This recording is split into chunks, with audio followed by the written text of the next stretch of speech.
You elected me to control spending in Sacramento, not as a Republican or Democrat, but as a Californian.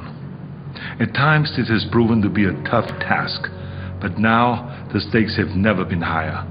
Californians are losing jobs, losing homes, and are worried about their children's future. And Sacramento is asking me to sign a budget that raises your taxes and spends money we do not have. I will not sign a budget with higher taxes that causes businesses to leave or more jobs to vanish. And I will not sign a budget that does not address the waste, fraud, and abuse in our government. And I will not sign a budget that pushes our financial problems down the road, because the road stops here.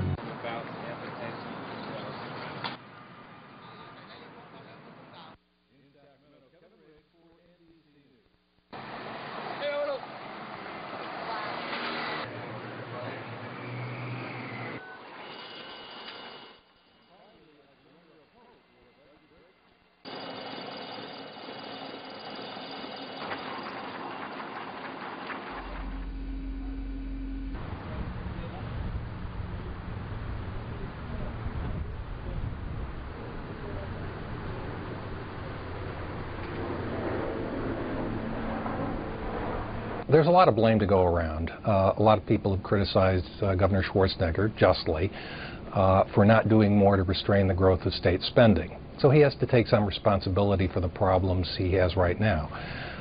But even if he had been more vigorous in controlling spending, the state would still be in deep trouble because of the state of the overall national economy and because California is very dependent on income tax revenues. And when the economy is doing poorly, those revenues plunge. We also want to let them know that California has never defaulted on any of the payments.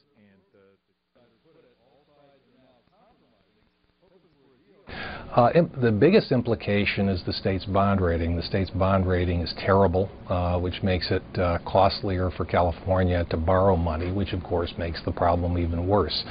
It's a spiral of fiscal pain, and it's a situation we don't want to be in again.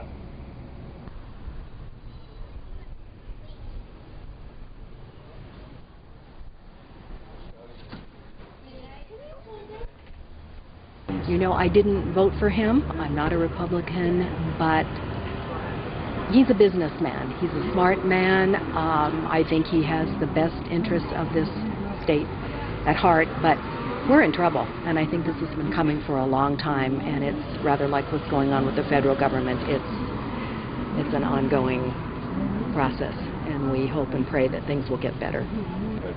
Well, obviously it's a disaster, and you know, I think some of it's his fault, but a lot of it is not his fault. You know, the state just has this horrible system of ballot initiatives that gives the voters basically the checkbook without any of the consequences of what to do for it, and people just want more and more services, and they don't want to pay for them. And I think the bodies that govern us are so polarized that there's no way they'll ever meet a middle ground. Everything's either black or it's white. There's no gray area. People live in the gray area. They don't live black and white. And until the powers that be and the people that we put in charge to govern us start functioning in reality, which is in the gray area, it's just going to be polarized and nothing will ever get done. With regard to Schwarzenegger, I mean, I think he's in over his head. I think he means well, but he's dealing with people that are intractable. The reasons Gray Davis were thrown out are the same things that Arnold Schwarzenegger has done, and if Gray Davis would have been allowed to do his job, the crisis wouldn't be as bad as it is now. So it's a bit ironic and it's a bit hypocritical. So I'm not a fan of Schwarzenegger as a governor. But you are a fan of him as an actor, maybe? Sure, he's a lot of fun as an actor. In the future, what will happen is that Californians might be a little more skeptical about the promises that politicians make, whether or not they're celebrities. Governor Schwarzenegger said he was going to blow up the boxes and reform state government and really restructure the way business is done in this state. It didn't really happen that way, so I think Californians are going to be more sober, serious, and realistic about what they can expect from any governor. I'm standing firm for a balanced budget that does not raise your taxes. I'm asking you to stand firm with me. Stand for California.